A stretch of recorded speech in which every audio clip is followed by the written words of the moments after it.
New Thought Media Network is pleased to present The Inclusive Church, Ideas and Resources for Leaders of Multicultural Ministries.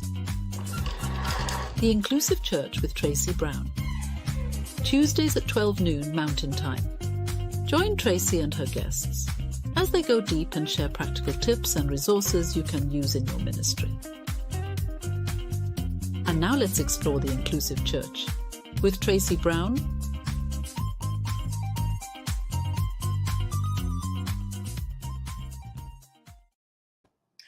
Hey everybody, it is Tracy Brown and I am here today.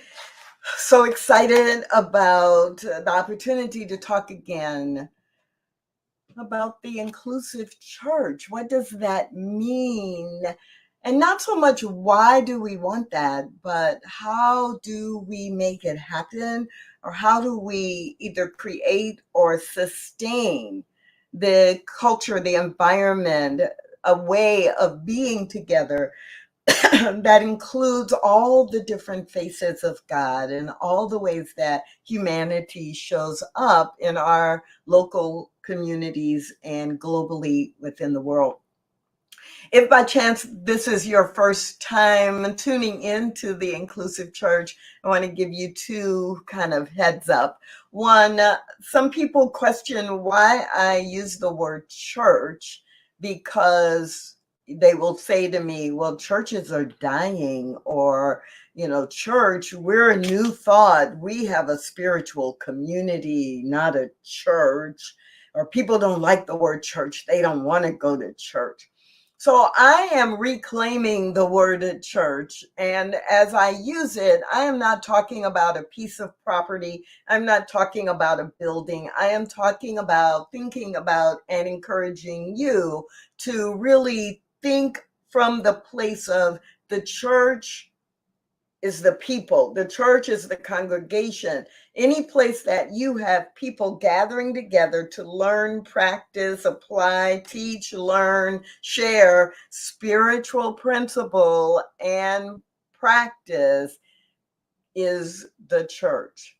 So inclusive church and inclusive churches is really about giving you some ideas and some resources for multicultural ministries. And then the second thing that I want to remind you of is you'll hear me refer to leader or leaders and what leaders in inclusive churches should think about or could try or could do.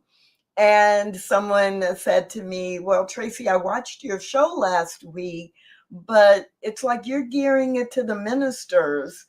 And I would like to believe that every minister is a leader. So when I use the word leader, yes, I'm referring to ministers, but really I'm referring to everyone in the spiritual community who takes on a leadership role, who volunteers on a regular basis, who gives money that allows that ministry to thrive. You're a leader too. If you are teaching a class or a workshop, if you're inviting people to come, you're a leader that helps that spiritual community grow and thrive. So please be aware when we use the word leader, we're talking about leaders by their behavior, not a title of minister. So with that, what are we talking about today? Today we're talking about including people who are deaf. We're talking about the deaf community, language and culture, and what you should keep in mind. That's the second time I used the word should. I don't use that word very often, and I'm hearing it. So today we're talking about the deaf community, language and culture, and how paying attention to this group can help you serve more people and expand the reach in your spiritual community or your church. And I'm always happy when I have an opportunity or an excuse to have a conversation with Reverend Dr. Raymont Anderson. I think many of you are familiar with him because his reach throughout New Thought is broad and wide and for really good reasons. with my featured guests, I tend to tell you 3 random things I know about them. And then when I bring them on, I ask them what else do they want to add. So without spending another 6 minutes talking about all the things I know and love about Reverend Dr. Raymont Anderson, here are 3 random facts. These are facts. Number 1, Raymont Anderson has more degrees than I think anybody else I know. Fact. Number 2, Raymont Anderson is one of the most dynamic teachers, preachers, speakers that I have ever heard in my entire life and been blessed to be in the presence of. And number 3, random fact. The reason that Raymond is my guest today is because, for a variety of reasons, he is one of the premier experts in New Thought and even outside of New Thought, who is known for not only his skill with American Sign Language interpretation and performance, but also he is known for his ability to help others understand the deaf community and how to engage with the deaf community. And so, without further ado, Reverend Dr. Raymont Anderson. Hey. I appreciate. So I'm sure that right now I'm a nice shade of burgundy. It's funny because, right, I could see you as I was saying that, and I almost brought you into the studio while you were going, no, she didn't say that. Yes, exactly.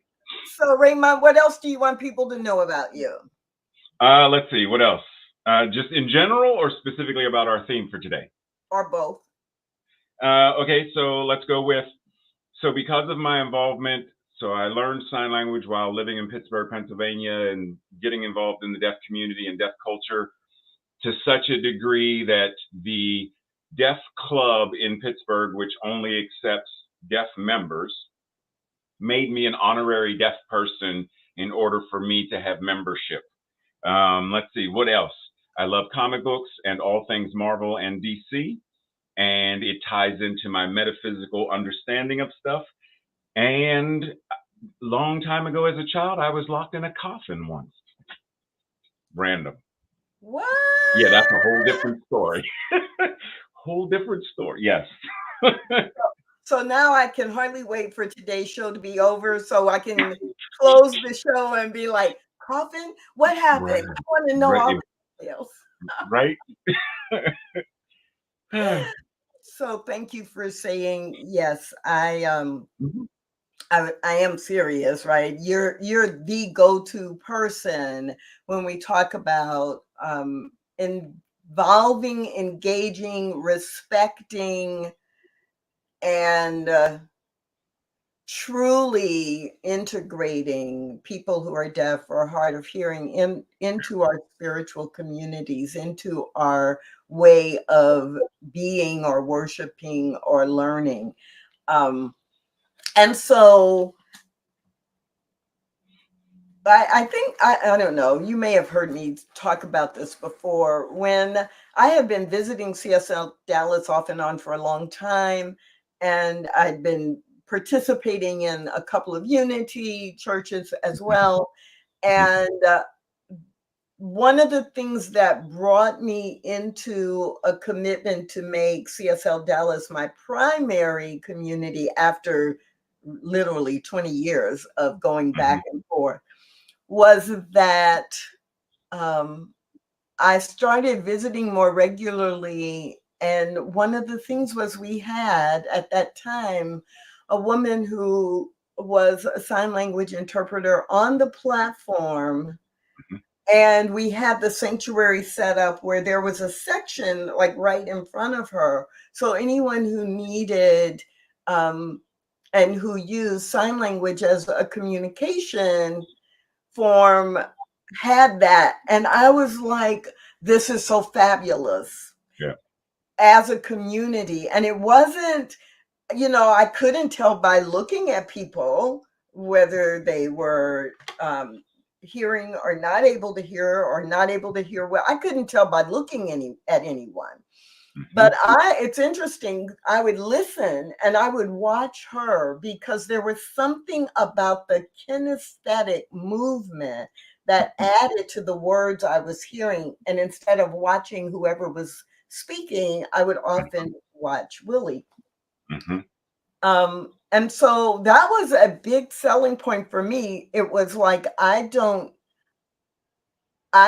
need this service, but I am proud to be a part of a community that is holding the space for and offering it to others. The same way I would feel when I go into a community as a Black person.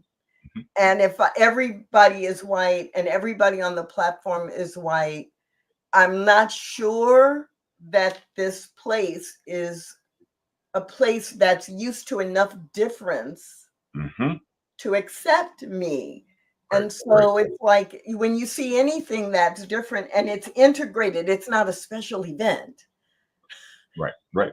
Okay, so having said all that, I think it's probably important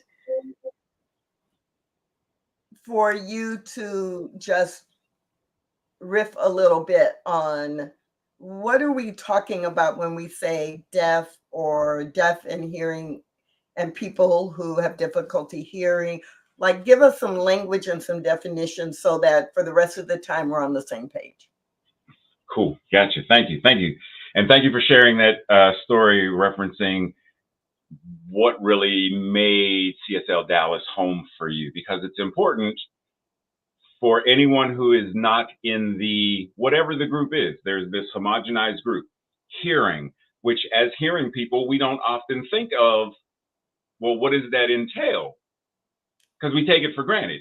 If it's a all white group, well, we take it for granted, but here's someone of color. And so thank you for bringing that in, because it is important if we're going to create inclusive communities, inclusive churches, then those who are not whatever that is, we have to broaden our scope to say, what does it mean to have them with us? So referencing the deaf community, it is important for us to be mindful, and I speak of the deaf community referencing cultural deafness. So Big D Deaf references deaf people who identify as deaf. They're proud to be deaf. There is a cultural aspect to the deafness. There is the language aspect, like all things that make up culture. That's Big D Deaf. Small D Deaf references the pathological view of deafness that says, oh, you can't hear, you're broken. So it's important when we're talking about the deaf culture that Big D Deaf and Little D Deaf have very different needs and very different aspects of what it means to be inclusive. Someone who is hard of hearing but is not a part of the culture and the deaf community, they wouldn't be considered deaf. They're hard of hearing or hearing impaired, and their needs, a hearing aid may suffice. Clearly, I don't need an interpreter because I'm not quote unquote deaf.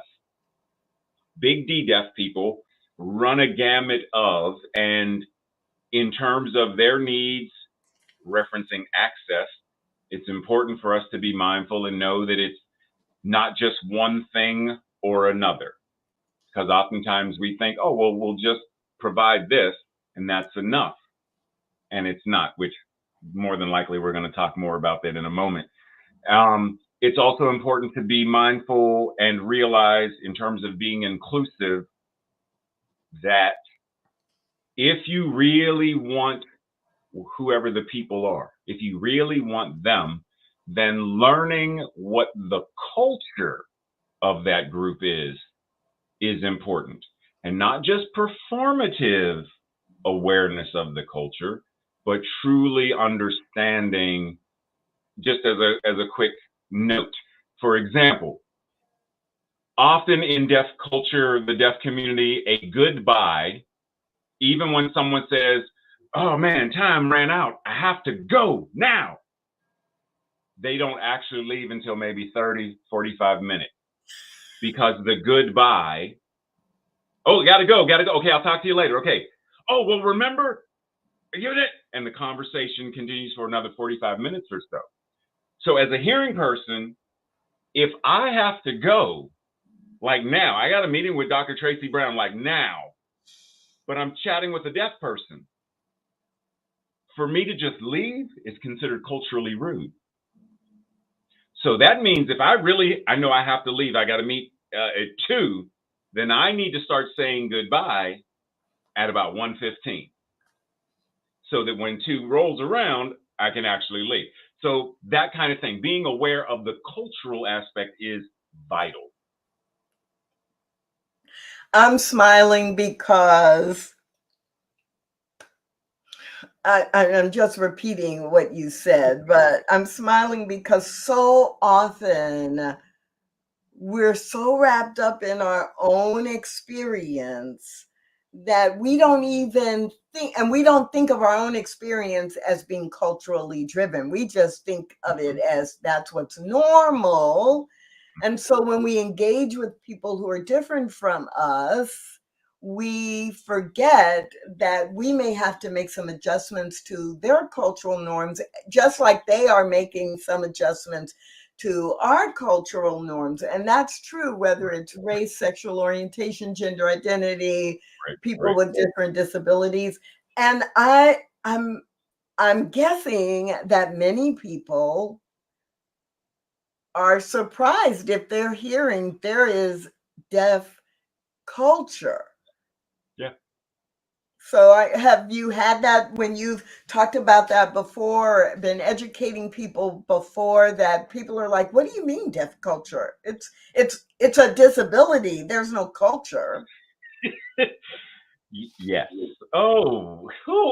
The number of people, and it fascinates me that someone would even argue the point versus just take it at face value. If I'm telling you that there is a cultural aspect to this, simply accept it and say, oh, that's fascinating. Tell me more about what is it, versus saying, well, there can't be, because the fact that you're going there, you're automatically speaking from your privilege and your implicit bias, because you're not even opening the space to be introduced to, oh, there's a cultural aspect. And the most basic thing that I tell people, start thinking about, if I say, hola, ¿cómo estás?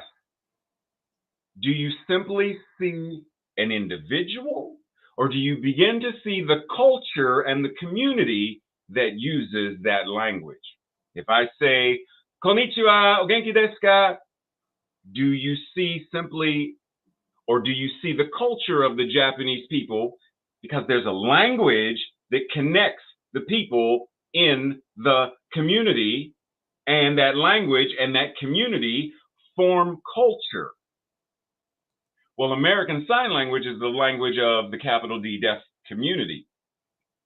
The language unites the community, and the community has culture around the people and the language.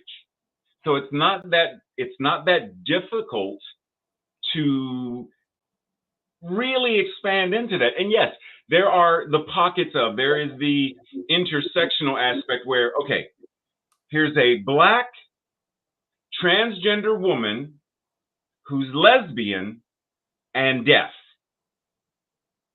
There's the transgender culture, Black culture, deaf culture. All of those interweave with one another for this person. And if this person is coming to your church, my church, someone else's church, am I willing to open up to learn about this person's unique expression of their divinity and all that that entails? Or am I going to simply slap on a label and say, oh, are you deaf? Do you read lips? I don't think she understands. And we go there because that's what hearing culture, referencing disabilities, the person's in a wheelchair. Why are you raising your voice? What is that? Because we have a certain stereotypical way that we address, the way that we talk about, the way that we talk to, even There are times when hearing people, when we are using an interpreter to speak with a deaf person and we talk to the interpreter, can you tell her that she needs to arrive at 8 o'clock? And the deaf person says, just talk to me directly. They're simply there to facilitate communication. Speak directly to me, not to them. And we don't know what to do because it's so strange that they're the ones speaking.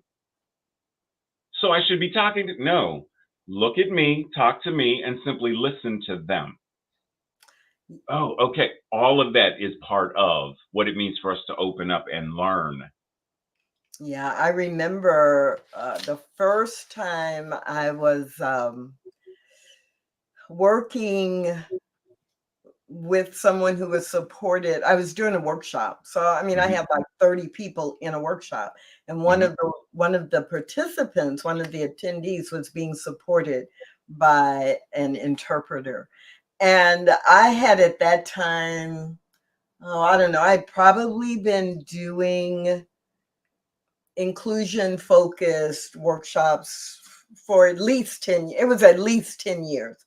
Right, and I had always referred to, that would be one of the examples I would give, or in fact, two of the examples you just gave. Like if you are engaging with someone who is in a wheelchair, right? Like engage with them, not the person that's supporting them, or not speak louder, because that's not the issue.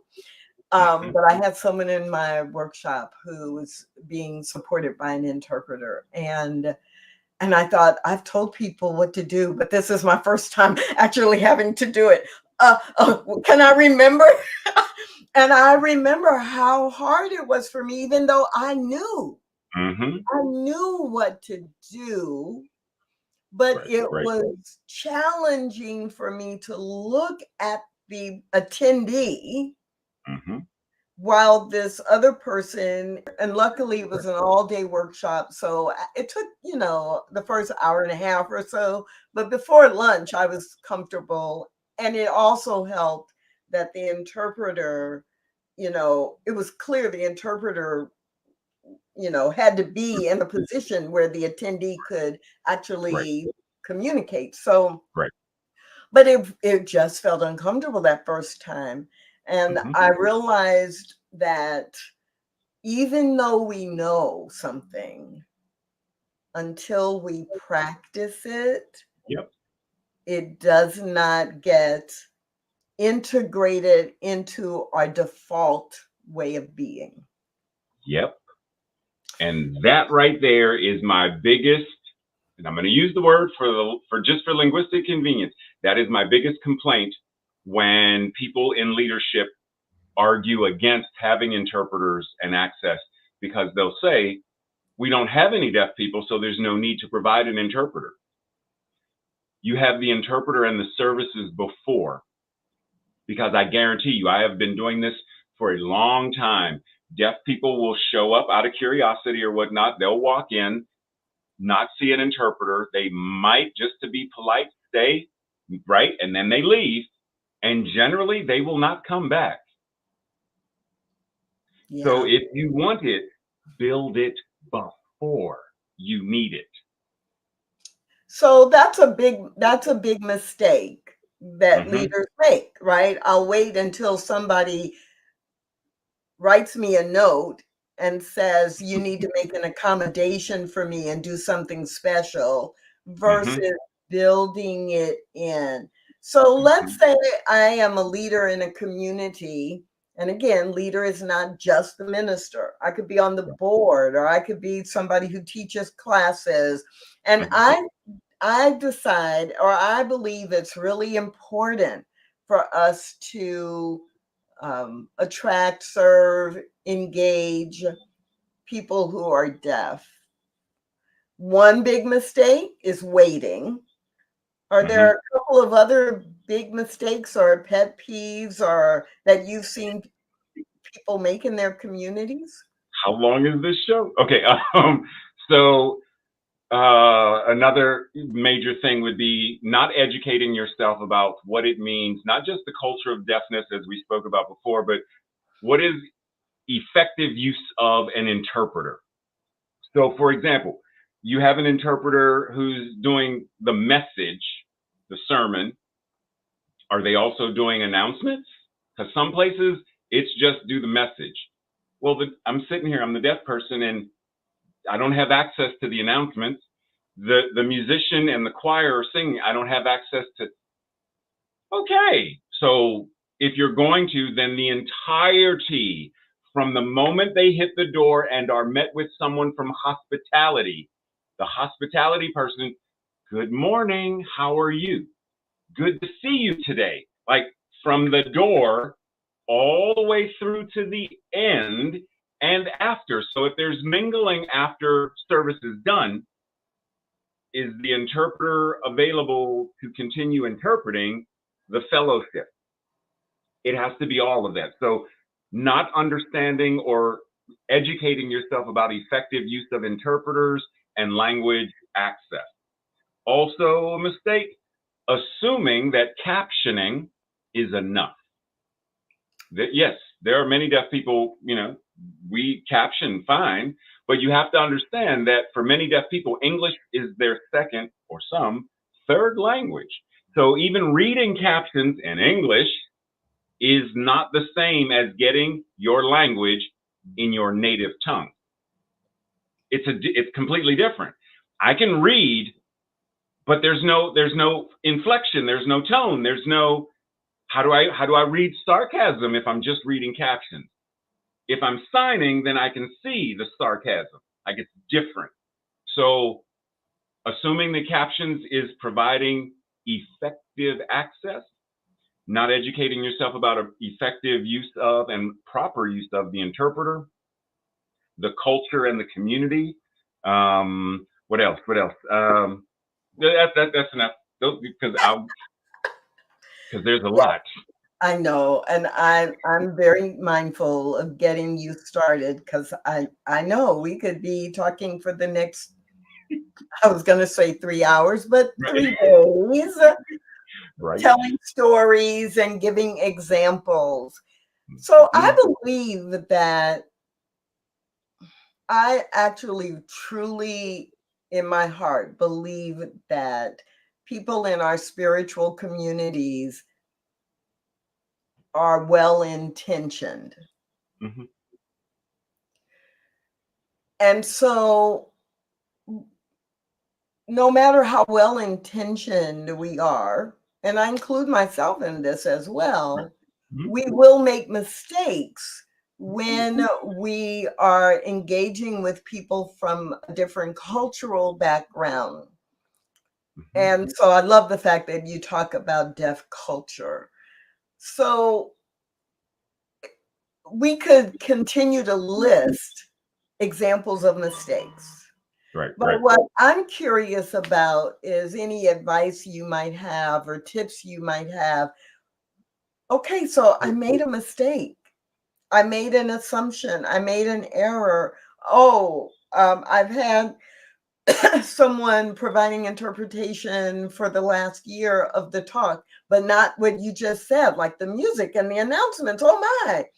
So what advice do you have or what encouragement do you have for recovering from mistakes? So that for me, having been an interpreter for many years, sign language performer, working with deaf performing companies, and the whole gamut. Make a mistake. I notice that it's a mistake. If an apology is necessary, then apologize. If it's your behavior that needs to change as the apology, then make the note and change the behavior. So if a deaf person, you want them to be included in the whole thing, but you're only providing access to specific things, well, do you know why you're not providing access for the whole thing? Is it because, well, we only have 2 interpreters and they're both volunteers right now and it's just a lot for them? So, okay, then make sure that the deaf people, the deaf community, whoever's showing up, make sure they know that in advance. Because then they understand, oh, okay, we got you. And there is so much grace that has been extended from many deaf people that I have met over the years who appreciate the effort that is being made. I know you're messing up, but you're trying. I know you don't have full access, but you're working on it. And they afford so much grace. So identify, why are we not providing the full thing? Okay, can we tweak it? Can we add? Whatever it is that you can do, start to do it. If you can increase, now we've got everything interpreted, but not fellowship. Let the deaf person know that. And then at such time, if you can include fellowship in, then include it in. But the number one thing is, whatever the mistake is, it's just like being within the LGBTQ community. If you misgender or misname someone and you, oh, I did it again, catch it, note it, change it, stop, and then make the adjustment. It's the exact same thing. You know, one of the, a community that I was working with a few years ago did something that I thought was very admirable. It wasn't executed perfectly, and it wasn't sustained for a long enough period, in my opinion, but I thought it was very admirable and an opportunity. And what they did was there was a school, maybe a community college, but there was a school locally that was teaching sign language, American Sign Language. And they did an agreement with the school to have the students come in and make a schedule and provide interpretation for the services. So the students got actual experience, and the church, you know, was able to offer sign language for their services. And there were some hiccups and glitches along the way, but I just thought that is such a great idea, because they didn't have anyone in their community at the time, at least, that came forward and said they knew sign language. And there were some members of their community who got inspired to then enroll to learn sign language. And after about 9 months, it ended up not being sustained. But for those 9 months, it was like, what a big step forward. And initially they were like, well, we don't have any money to pay interpreters. Well, the students got extra credit for class. Or practicum hours. And right. And so the church didn't have to come up with any money to make it happen. Anyway, so I was like, yeah, that, you know, I followed them after they made the decision and told me about it. I was like, this is great. And yeah, for 9 months, it was a great experiment. So there's always an answer. There's always something to try. Yes, without a doubt. And so, yeah, I love that. Can we just be a little creative instead of focusing on what's not working or what we don't have? I mean, we're in New Thought. The simple idea that says being open at the top, open at the bottom. So if I say, this is what I desire to experience in my community, is anyone anywhere experiencing it? Meaning, is sign language interpreting being provided anywhere? Well, the answer is yes. Okay, then let me reach out to people who are doing it, who know what it is, and find out. So being inclusive, especially within what we do, we like to put stuff within the walls of, like you said, church ain't just the property. We like to think of, you know, just the box that we call our church, where our community meets. Community extends beyond the walls, down the street, around the corner, and into town. So if I don't have currently in my community interpreters, deaf people, etc., but there's a community college or a university and they offer sign language, let me at least call and make a connection. And from that connection, who knows what might happen, but at least let me realize that by networking, reaching out, I'm building the process that eventually makes it possible in my community. Instead of, well, we don't have them and we don't have this and we don't have money and we don't can't. Oh, that's a beautiful way to create a world that works for all. Yeah. That. Yeah. So we have primarily focused on the capital D, big D, deaf community and culture. Mhm. But one of the things that actually you inspired me to think about a few years ago, a lot of years ago, but a few years ago was how, since we know our churches are full of people who are getting older, that the trend has been to have so many people, or have more and more people who are engaged in our communities who are hard of hearing, or who are having difficulty hearing and won't use a hearing aid, or they have a hearing aid but there are challenges because you're in a big room. And Right. so talk just a little bit about what leaders in spiritual communities should be keeping in mind, not only for the capital D, big D deaf community, but for people who are having some physical changes and challenges that affect their hearing. Great question. Thank you. Thank you. Yes. And that is extremely important. And one of the things that I usually tell people, because like it happens with disabilities in general, and it happens with big D deaf people in general, just the stereotype of what deafness is or what hearing impairment is and all the things. So if you know that you have a certain population, even if there's one person in your community who identifies as hard of hearing, and you know that they have a hearing issue and challenges, even if they haven't come to you and said anything, go to them. What do you need from us? How can we make your experience here more, whatever it is, effective for you? So does it mean adjusting volume? Does it mean adjusting where speakers are and where you're, like, what does it mean for you? How do we meet your needs?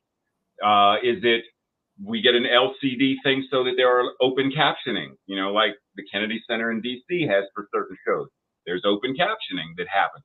Like, what do we need to do to provide whatever it is you need?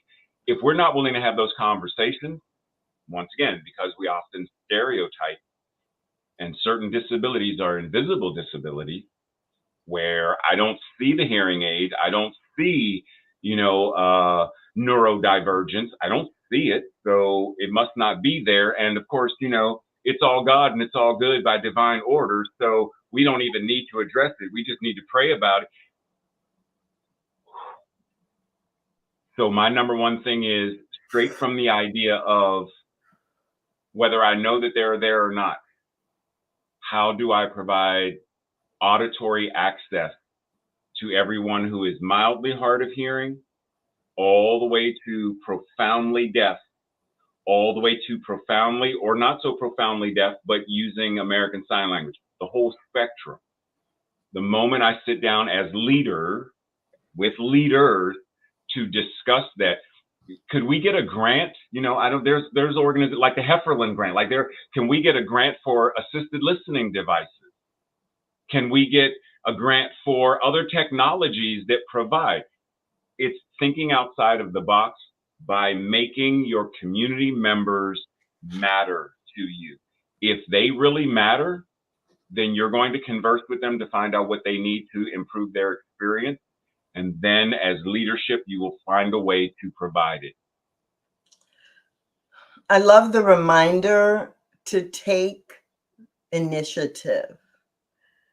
Like, so often what happens is we do get in as even as leaders, we get into the idea of, well, I'll just wait. If someone asks for something, then I'll evaluate then, or I'll look at it then. And as I'm listening to you, one of the images that went through my head was, it's one thing for a major service, a Sunday service, or a big event in a large hall.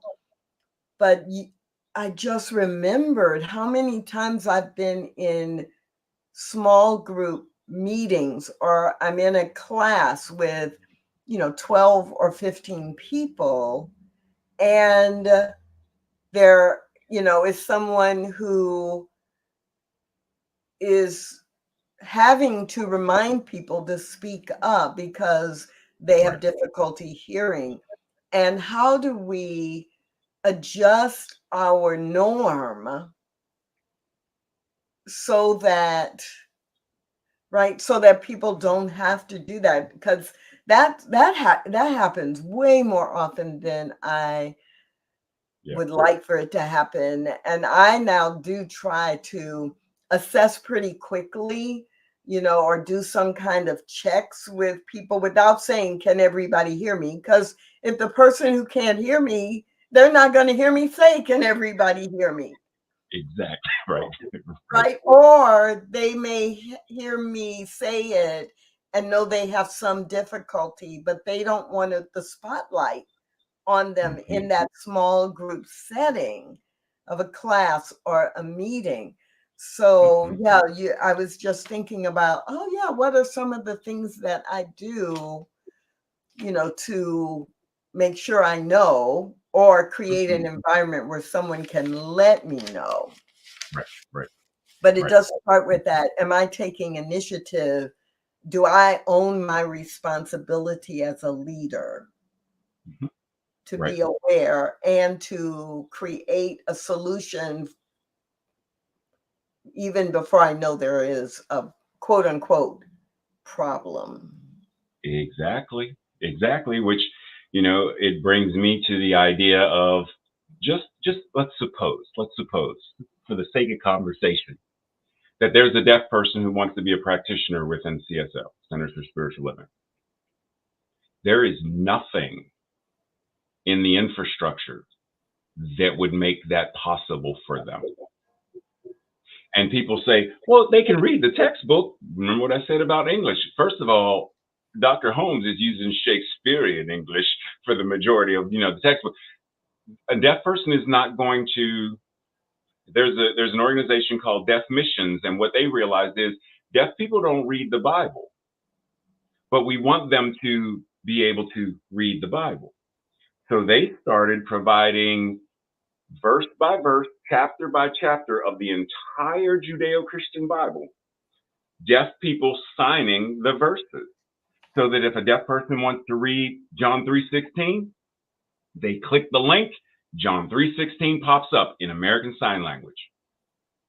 Wouldn't it be great if we could say, remember when Dr. Holmes said, click and you see a sign language version of, or someone who is blind and they read via Braille. Do we have the textbook in Braille? Right? So it's the idea of the more I can think about not just me, but the we, a world that works for all. If that is my prime directive, then I'm already thinking, here's a group. The odds are someone in this group might be what we call hard of hearing. How do I start to build in the infrastructure, the possibility of increasing the volume so that they don't even have to say, excuse me, could you say that again and say it louder because I'm having difficulty? How do we start to build in the infrastructure so it's already there? Whatever it is, ramps, whatever the need is, can we start to build it in so it's automatically part of the system? And that phrase, that it is part of the system, it is a part of how we operate, it is part of our culture as a spiritual community in a multicultural, multi-generational, multi-ethnic world. And so that's a big challenge. It's a big order. And what I love about doing this show is that every week we get to just slow down enough for 50 minutes or so to think about, oh, what am I doing now that is inclusive? Or what do I need to change so that my church and my community can be more inclusive? So I want to end with not what's broken and not what's an error, but 3 or 4 tips for long-term success.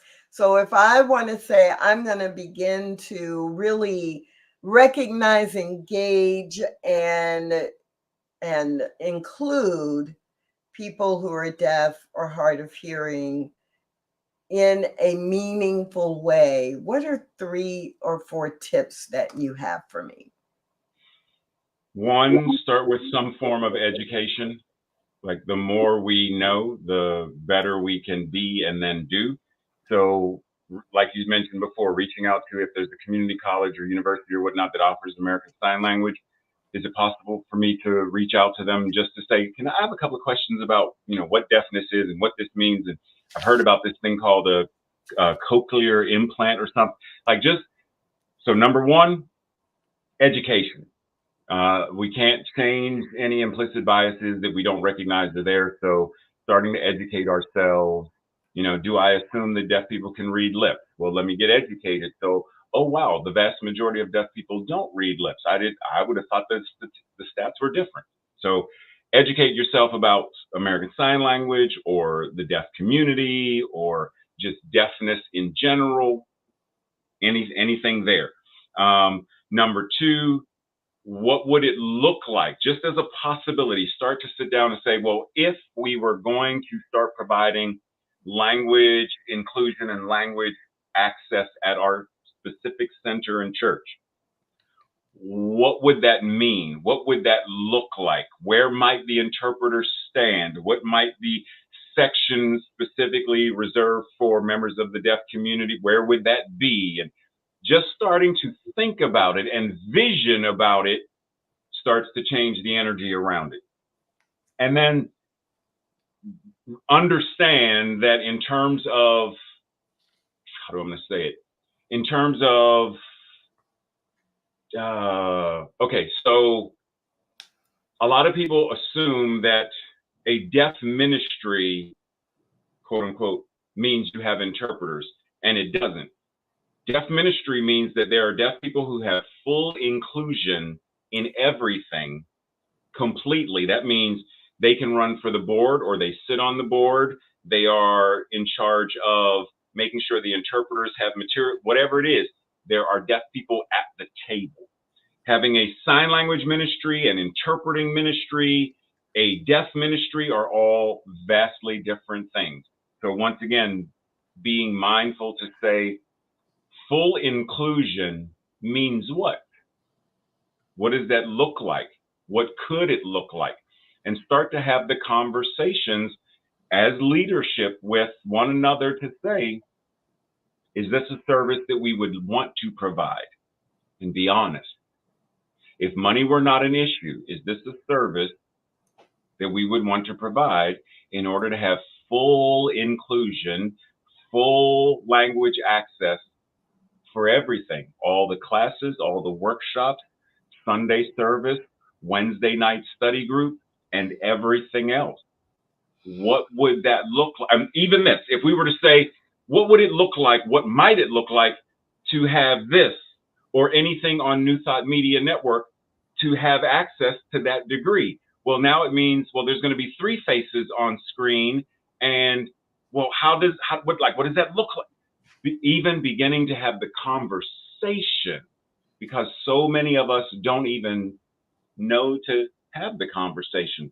So education, gain the awareness, have the conversation about what it means to have full language and full person access and accessibility.